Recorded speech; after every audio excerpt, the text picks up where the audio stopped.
이렇게 말씀을 드리겠습니다. 그리고 이제 박정훈 대령, 박정훈 해병대 전 수사단장, 오늘 조금 전에 8시 반쯤에 오늘 군검찰 조사를 받고 나왔어요. 군검찰 조사에서 진술 거부권을 행사하지 않고 군검찰이 물어보는 질문에 대해서 다 답을 했다라고 변호인은 얘기를 하고 있던데요. 그만큼 끝까지 가겠다. 끝까지 진실을 얘기하겠다. 이런 다짐을 하고 있다는 겁니다. 물론 군검찰이 조사 결과 어떤 기소하게 될지 아니면 기소하지 않을지 어떤 결정할지 모르겠지만은 기소할 가능성이 높은 거 아니겠습니까? 그럴 때 재판까지 가서도 진실을 계속 얘기하겠다라는 그런 의지를 박정훈 대령으로도 볼 수가 있습니다. 그러니까 국민들이 계속 지켜보고 있는 거예요. 아니 왜 박정훈 대령이 VIP 경록 얘기까지 해가면서 그렇게 외압이 대통령 선에서까지 있었다라고 얘기할 어떤 합리적인 이유가 있는가? 그걸 꾸며낼 이유가 있는가라고 물어볼 수밖에 없는 거 아니겠습니까? 그게 아니 이상하잖아요. 상식적으로 생각해 봤을 때 아들이 육사에 있고 자신은 해병대에서 몸담고 대령으로 있어요. 그런데 대통령이 외압을 행사했다라는 식으로 꾸며내고 말을 맞추고 이럴 이유가 있나요? 상식적으로? 그러니까 이게 외압 의혹을 얘기하는 쪽과 아니면은 항명이라고 얘기하는 쪽과 그 주장을 비교해 봤을 때 어느 쪽이 더 자연스러운가 이걸 계속 생각해 봐야 될 것 같아요. 그래서 국민들이 판단하는 것이고, 그리고 이제 민주당에서 오늘 공수처에 이종석 국방장관 포함해서 안보실 관계자 고발을 했던데, 그러니까 이종석 장관은 자신은 확신에 있는 상태에서 결정한 건 아니다. 그 임성근 해병대 1사단장 포함한 윗선까지 포함되어 있는 그 수사 조사 결과에 있어서 결재할 때 확신 가지고 한 건 아니다라고 얘기를 했습니다. 이것도 좀 부자연스럽고, 그다음에 다음 날 이 브리핑이 취소가 됐어요. 언론 브리핑이 조사에 관해서 최상병에 대해서. 그러니까 취소된 과정도 부자연스럽습니다.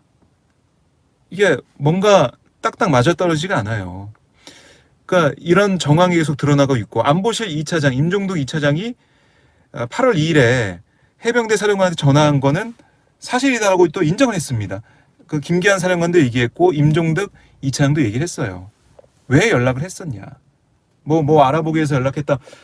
그런 얘기를 하고 있지만은 이상하다는 거예요. 왜 안보실까지 이렇게 나서고 있는 상황이 됐느냐? 지금 여러 가지 설이 있지만은 그 중에 임성근 사단장의 보직 해임을 막기 위한 그런 정말 급박한 상황에 있어서 그럴 수밖에 없었다라는 얘기가 계속 나오고 있는 거 아니에요? 그러니까 이거는 공수처도 조사를 하겠지만 수사하겠지만 특검과 국정조사를 통해서 진실을 밝힐 수밖에 없겠다. 특히 이번에 임종덕 2차장과 국방비서관이 교체가 된다는 거 아니겠습니까? 또 이종석 장관도 신흥식 국민의힘 의원으로 바뀐다는 거 아니에요? 그런 보도가 계속 나오고 있고 거의 기정사실이 돼가는 것 같은데 왜 그럴까? 물론 계획에 따라서 한다라고 하고 있지만 오비일학처럼 느껴져요. 최소한 오비일학. 꼬리 자르기 아닌가. 왜냐하면 지금 정기국회가 열려 있습니다. 국회가 계속 열리면 계속 부를 거 아니에요, 관련자들을. 그러니까 출석해야 되는, 당연히 나와야 되는 그런 상황도 있고, 그렇게 되면 국민들이 보고 계속해서 생각을 하게 될 거 아니에요. 그리고 아니 이거 하나 못 막았어라는 윗선의 질책이 또 있었을 것이고, 그리고 계속해서 국민 앞에 나와서 국회에 나와서 대답하다 보면 뭔가 또 허점이 보일 가능성도 있는 게 아니냐. 이리저리 다 따져봤을 때 이걸 제대로 수습 못한 책임 묻는 차원도 있을 것이고, 국회에 나와서 답변을 계속하게 될 때 이게 또 다른 분란 또 단초가 되지 않을까 하는 우려가 또 있을 수도 있는 것이고, 여러 가지로 판단했을 때 바꿔야겠다 이런 생각을 한 게 지금 윗선의 결정이 아닌가, 이렇게도 합리적인 또 의심을 해볼 수가 있는 겁니다. 그래서 박정훈 이 대령 거 정말 크다. 오늘 서른 민주당 의원이 국회에서 이 사안을 거론하면서 탄핵으로 갈 수도 있다. 이게 진짜 이렇게 직권남용 혐의까지 다 따지고 들고 하나하나 따지다 보면 의혹이 사실이라고 한다면 탄핵으로 갈 수 있는 거 아니야. 이래서 뭐 오늘 국회에서 난리가 났는데 여당 의원들 막 고성 지르고 그러면서 난리가 났는데 이게 간단한 일이 아니라는 겁니다. 그만큼 민감한 일이고 이렇게 반응할 수밖에 없는 거예요. 자, 우리 아까 치즈님이 오셨네요. 저희 애청자. 제가 실시간 방송을 이제 두 번째 하고 있는데 첫 방송부터 오셔서 댓글을 많이 남겨주셨던 치즈님. 두 번째 방송도 오셨군요. 너무나 고맙습니다. 네, 댓글 남겨주신 분들 너무나 감사드리는데요. 치즈님이 유일하게 지난 방송과 이번 방송 실시간 방송에서는 댓글을 남겨주시고 계십니다. 고맙습니다, 치즈님. 네, 늦은 밤 지금 11시 다 돼가고 있죠. 이 시간에 다들 쉬시는 시간에 제 방송을 봐주시는 것만 너무나 감사드리고요. 개인 이 방송을 봐주시면 또 이렇게 차에서 이 차 조명 아래에서 이렇게 참 열악하게 방송인데도 불구하고 오시는 분들 너무나 감사드립니다. 치즈님 제가 감사합니다라고 하셨는데요. 네. 또 이 상황 한 15분 지나니까 조명이 꺼지네요. 이 차 조명이. 네. 제 목소리 들리시죠? 치즈님이 제가 감사합니다라고 하셨는데 너무나 고맙습니다. 자, 아마 제 얼굴은 다 아실 테니까 목소리만 들어도 되지 않을까. 그러니까 시동을 한번 켰다가 하면 제 얼굴이 이 조명이 다시 들어오긴 하는데 그냥 뭐 이렇게 ASMR식으로 하죠. 네, 목소리만 들으셔도 괜찮죠? 제 얼굴 뭐 다른 채널 통해서 많이 보시기 때문에 네, 목소리로 ASMR로 오늘은 특별하게 방송을 또 진행을 해보도록 하겠습니다. 자, 여러분들 어디서 이 방송 보고 계신지 궁금한데요. 몇 명 안 되는 저희 시청자분들이지만 이럴 때 더 소통을 더 잘할 수 있는 거 아니겠습니까? 어디서 박정우 TV를 보고 계신지 궁금합니다. 자, 기왕이면 얼굴도 보여주세요라고 하셨네요. 치즈님. 자, 그러면 제가 시동 잠깐 걸게요. 잠시만요. 자, 시동을 한 1초 걸었다.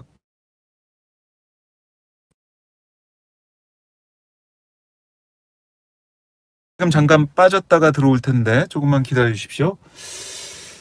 제가 집에 올라가면 뭐 제가 마음대로 이렇게 얘기할 수 있는 공간이 없어요. 좁아가지고 집이.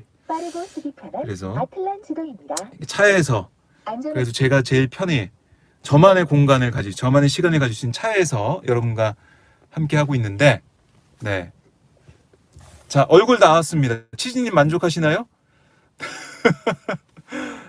재밌습니다. 좋습니다. 자, 그래서 어디서 보고 계신지 댓글도 좀 남겨주시고요. 제가 이 본격 소통 채널이라고 제 박정우 TV 이 채널 설명 이렇게 써놨는데 아직 구독자 수가 별로 안 돼서 소통을 하겠다는 제 취지를 못 살리고 있어요. 제가 부족한 탓입니다. 네, 여러분들 그래도 구독 안 하신 분들 구독 눌러주시고요. 영상도 좋아요 눌러주시면 많은 도움이 되겠습니다. 자, 그래도 뭐 이렇게 밤에 이렇게 만나는 것도 좀 색다르지 않습니까? 스튜디오에서 만나는 것과 차에서 저와 단둘이 대화를 하는 듯한 이 느낌. 아마 이런 방송을 또 원하시는 분도 계실 것 같아요. 열악하지만 그래도 더 가까워진 듯한 느낌. 이런 방송 원하시는 분들이 계속 오실 것 같습니다. 저는 그렇게 믿습니다. 네.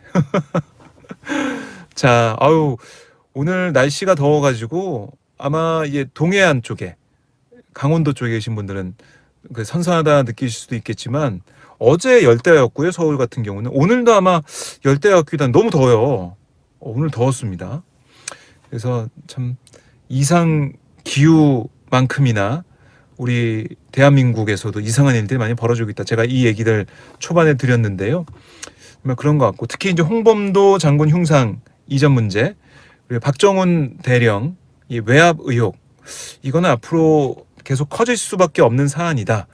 그리고 국민의힘 입장에서는 악재를 만났기 때문에 이걸 돌파하기 위해서 뭐 이번에 신앙님 그리고 김만배 인터뷰 건을 또 들고 나와서 이걸로 좀 분위기를 좀 바꾸려는 게 아닌가 이런 생각도 들어요. 근데 뭐 아까도 얘기를 했지만은 이걸 우리가 굳이 얘기해서 장단에 맞춰줄 필요는 없다.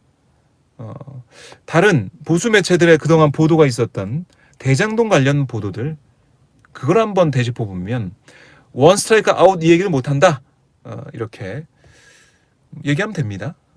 이건 뭐 그대로 뭐 이 정도만 얘기해도 그냥 다 국민들이 아니 지금 그걸 들고 난 이게 뭐 공모를 해서 정치에 개입하기 위해서 공모하겠다는 증거 나온 것도 없고요. 다 부인하고 있는데 마치 기정사실화 하듯이 여권에서 또 정부에서 대통령실에서도 입장 냈지 않습니까? 그런 식으로 총공세를 펼치고 있는데 그만큼 이 카드를 활용하고 싶다 이런 거고 또 되짚어 보면은 대통령실이 급하다. 지금 정부 여권이 급한 상황이다. 이렇게도 볼 수가 있겠습니다. 근데 원스트라이크 아웃 뭐 그러면은 보수 매체들이 그 대상이 되느냐 이런 얘기도 반박으로 나오고 있거든요. 이건 좀 글쎄요 너무 뭐 걱정 안 하시는 것 같아요. 걱정할 필요도 없을 것 같고 그렇게 정리를 할 수가 있겠습니다. 자 그리고 이재명 대표가 지금 단식을 하고 있는데 좀 저는 정치가 너무 비정하다, 너무한다 이런 생각도 개인적으로 하게 되고요. 한 사람이 곡기를 끊고 목숨을 걸고 단식을 하고 있는데 거기에 대해서 뭐라고 했죠? 뭐 뜬금포라고 얘기를 하는 사람도 있고 뭐 단식이 아니고 뭐 투쟁 뭐라고 땡깡 부린다고 했나요? 뭐라고 하더라? 하여튼 이 단식에 대한 물론 뭐 여기에 대해서 비판할 수 있겠지만 이거를 좀 조롱하는 듯한 그런 얘기는 하지 말아야 된다. 개인적으로 이렇게 생각을 하고요. 또 오늘 김진표 국회의장이 와서 단독 법안 처리 좀 하지 말아달라 이런 얘기를 또 이재명 대표한테 하더라고요. 그러면서 양곡관리법이나 간호법 그걸 거부권 행사할 수밖에 없었던 뭐 그런 상황. 그러니까 이거를 이 법안 처리하고 대통령 거부권 하는 것을 어떤 공방처럼 얘기하고 있는데 그게 맞나요? 그게 국회의장이 얘기할 얘기인가? 저는 이런 생각이 들었어요.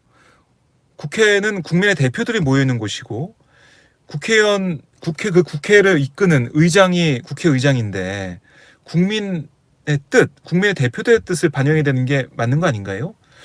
협치 좋죠. 협치해야죠. 여야가 맞잡아야죠. 손을 맞잡고 국민들의 뜻을 반영해야죠. 근데 지금 여당이 안 만나겠다는 거 아닙니까? 대통령도 안 만나고 있고 아직 야당 대표를 누가 협치를 거둬찾느냐 이 얘기를 먼저 물어야 되는 것이고요. 그리고 국민의 대표 국회의 의장이라면 국회의 목소리를 더 많이 좀 반영을 해서 주장을 하고 얘기를 해야 되는 게 아니냐 이런 생각하게 되는데 민주당을 향해서 단독으로 법안 처리하지 말라 이렇게만 좀 강요하는 것 같아서 물론 거부권 행사하는 대통령을 향한 뭐 여러 가지 얘기도 하고 있었지만 글쎄요 참 안타깝습니다. 자 치지님도 너무 안타깝습니다 아마 말씀해 주셨는데요. 이재명 대표 단식 이 상황에 대해서도 안타깝다는 말씀을 하신 것 같아요. 그러니까 정치가 없어요. 정치가 안 보입니다. 윤석열 정부 들어서 정치라는 게 사라졌어요. 그러니까 정치 지금 국회 이제 구조가 야당 과반이기 때문에 뭐 국회에 가서 아무것도 일이 안 되니까 시행령 정치하고 있고 국회를 아마 파트너로 생각하지 않고 반국가 세력을 생각하는 것 같고 공산 전체를 생각하는 것 같고 그런 거 아니겠습니까? 아니 정치를 해야죠. 정치가 없는 대한민국, 정치가 없는 민주주의 국가 이게 가능합니까? 아니 모든 주권은 국민으로부터 나온다라고 우리 헌법이 규정하고 있는 거 아니겠습니까? 근데 왜 그거를 국민의 스스로 국민의 대표들이 국회에 와 있는데 왜 국회와 물론 대통령도 투표를 통해서 선출이 되지만 왜 국회와 대화를 하지 않는지 이거부터가 너무나 뭐 안타깝도 안타깝고 화가 나는 일이고 분노스러운 일이죠. 그래서 윤 대통령이 지금 뭐 협치하거나 뭐 대화를 하거나 해서 이 어려운 국정 과제를 풀어갈 생각은 없는 것 같고요. 대결을 통해서 적을 만들어서 편을 갈라서 이런 식으로 대결 정치로 지으신 결집을 통해서 풀어나가려는 것 같아요. 그럴 때일수록 우리 국민들이 과연 뭐가 진실이고 뭐가 우리 국익에 도움이 되는 것이고 뭐가 우리 정부가 해야 될 일인지 또 우리 대통령이 우리 국민들을 위해서 어떻게 해야 되는지 이런 생각을 더 할 수밖에 없습니다. 후쿠시마 오염수 문제도 그래요. 이번에 뭐 사실은 치즈님이 이재명 대표님이 무사하셔야 될 텐데요. 이렇게도 의견 주고 계시네요. 네, 댓글 고맙습니다. 치즈님 실시간 방송에 치즈님만 댓글 달아주셔서 너무나 더 감사드리고요. 후쿠시마 오염수 문제도 우리가 일본의 정부를 대신해서 홍보해주고 오히려 국민을 설득하는 모습을 보여서 이게 국민들이 너무 화가 난다는 거예요. 후쿠시마 오염수 문제 30년 방류하게 되면 그게 어떻게 우리 국민들한테 또 환경적으로 생태적으로 영향을 줄지 아무도 모르는 거 아니겠습니까? 30년 방류 해봤나요?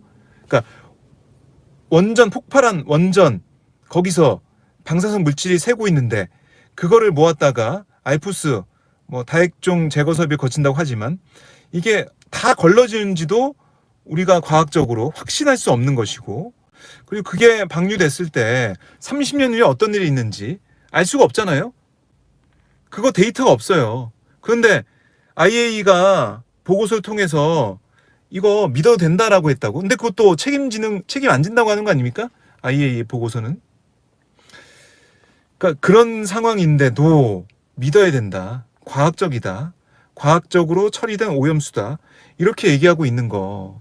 일본의 입장에 동조하고 있는 거. 물론 미국이나 뭐 등등 선진국에서도 이걸 일본의 입장을 IAEA 보고서를 지지하고 있죠. 근데 이게 과학적으로 증명됐으니까 믿어라 하는 의미로 그렇게 우리가 계속해서 얘기할 수 있느냐. 수산물 수입 문제, 우린 수입 안 한다고 하지만 후쿠시마현 그 주변에 8개 현에 있어서 수산물 수입 안 한다고 우리가 WTO 그 제소가 됐을 때 이겼다고 하지만 어떻게 할지 모르잖아요. 왜냐하면 WTO 제소됐을 때는 그때 해양 환경이 바뀌어서 거기 있는 뭐 수산물, 해양 생태계에 바뀌었을 것이다라는 논리로 이긴 건데 우리가 이렇게 안전하다 KTX XRT에 안전합니다라는 그 책자까지 꽂아놓고 이렇게 홍보하고 있는데 또 우리 예산 들여가지고 영상 제작해서 안전하다라고 얘기하고 있는데 만약에 일본이 WTO에 제소하게 되면 그거 우리가 막을 수가 있나요? 답답합니다. 위정자들이 너무 바보짓을 하고 있네요 라고 치즈님이 댓글로 말씀을 주셨습니다. 자, 심야 토크 오늘 두 번째 시간으로 진행을 해봤습니다. 자, 뭐 열악한 환경이지만 함께해 주셔서 너무나 감사드리고요. 굿밤 되시고 치즈님 댓글 너무나 감사드립니다. 그리고 보시면서 댓글 달아주시고 함께 좋아요 버튼도 눌러주시고 제 박정호TV 구독도 많이 부탁을 드리겠습니다. 자, 저와 소통할 수 있는 시간인데요. 앞으로 소통을 좀 늘려가면서 많은 분들이 실시간으로 오셔서 함께 뭐 느껴주시고 또 분노할 땐 분노해 주시고 기뻐할 땐 기뻐해 주시고 이렇게 소통할 수 있는 방송이 채널이 됐으면 좋겠습니다. 어우, 너무 더워서 빨리 마쳐야겠습니다. 네, 치즈님 끝까지 댓글 감사드리고요. 굿밤 되시고 이 방송 봐주신 또 여러 분의 시청자분들에게도 감사하다는 말씀 드리겠습니다. 박정호TV 구독해 주시고 영상 좋아요 눌러주시면 너무나 감사드리겠습니다. 여러분 굿밤 되십시오. 고맙습니다.